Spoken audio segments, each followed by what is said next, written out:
Сәлеметсіздер ме? Сіздермен бірге келін асханасы қыстың күні нанға, әртүрлі тағамдарға дәмдеуіш ретінде жегенге өте дәмді икра салатын жабайық.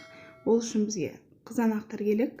Ол үшін помидорды жуып тазалап, мясорубкадан өткіземіз. Менде дайын томат пюресінің салмағы 3 килограмм болды. Оны отқа қойып, қайнатамыз.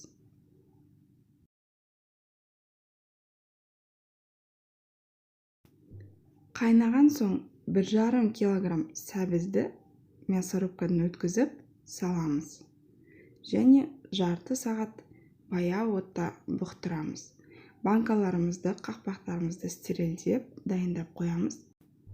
25 минут өткен соң 15 штук сарымсағымызбен бір ашты бұрышымызды турап дайындап қоямыз. Осында бір пучок аскөк алдым. Оны да майдалап турап дайын пюремізге қосамыз. Және 100 мл, яғни жарты стакан сұйық май, 2-3 ас қасық қант және 2 ас қасықтай тұз қосамыз. Талғамдарыңызға қарай дәмін реттей бересіздер. Мен бұл жолы лавр жапырағы мен қара горошектарды қоспаймын. Егер сіздерге олардың дәмі ұнаса, қоссаңыз болады. Жарты шай қасық 70% өксіз қосамын.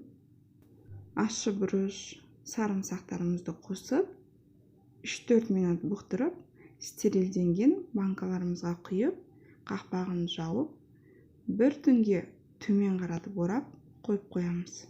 Менің каналымда дапанжы, қазы мен нан қуырдақ, торттар, десерттердің қияр жабу, лечо салатын жабу видеолары бар. Қарап көріңіздер.